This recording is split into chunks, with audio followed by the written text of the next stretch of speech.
Okay, today I just wanted to talk about this NEWBEEDRONE Hummingbird F4 version 2 flight controller. This is the Express LRS version. It's also a 12 amp board in a one cell.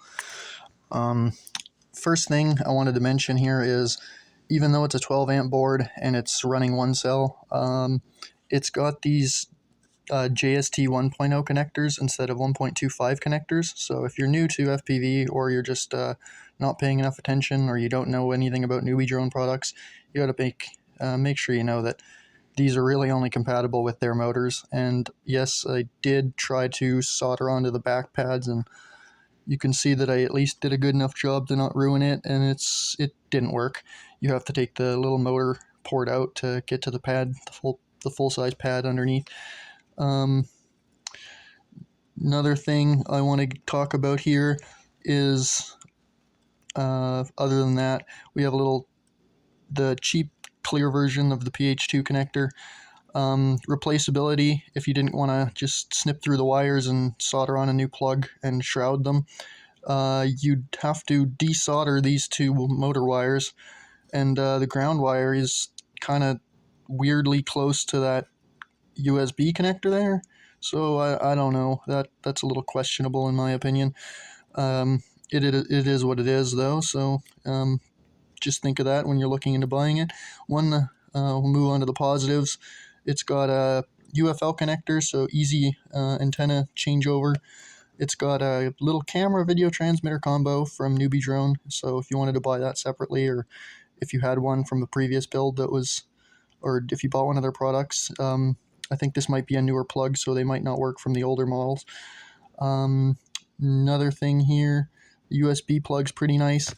We have a nice boot button, so it should be pretty easy to connect it to your Express LRS, minding that the models match up enough. Another little gripe I have, these solder pads on the back are extremely tiny, and they're not marked, so you're going to have to reference your cell phone every time you want to remember which of these plugs do what, until you've gotten your wires on there, and then you remember what your wire colors mean. So that's another thing. The biggest plus, I think, for this whole board are these little RGB lights. They're really bright, they're fully customizable in Betaflight. They allow you to use, well, I guess you're a little more visible, but what I was planning on doing is changing them over to all white and running the white lights in this fluorescent Mobula 7 or Moblite 7 frame. That way I could have additional light while it's glow in the dark. We're going to wait on this here real quick. This doesn't have the gummies on it. I've already made this video once before and fucked it up, so I already know what the weight is. I can't be doing that, I forgot. We got 4.36 without the gummies. Maybe I'll fish the gummies out so that people can see how much it weighs with the gummies, because you're going to want to put it on there with them anyway, so why not get the right number the first time? And come on now, here we go. See how much do these weigh alone. Okay, the gummies are almost 0.30 of a gram, and then you put the board on there. Okay, now we're up to 4.64. Still pretty light. It's under 5 gram board for everything you need. Well, it's not everything you need. It doesn't have a video transmitter, but it's got Express LRS. So, that being another thing, is it's not an all-in-one, so you still need a video transmitter, so you might want to try and find a way to keep your weight down. That's why I was planning on using such a tiny frame.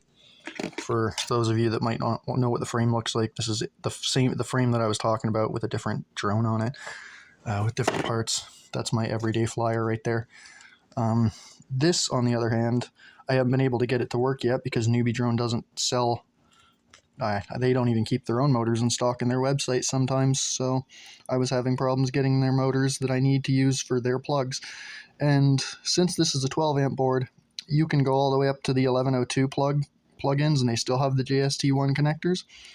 But I don't know if you want to be running such a heavy 1102 motor. You might want to find some 1002s if they sell them. I haven't been able to find any.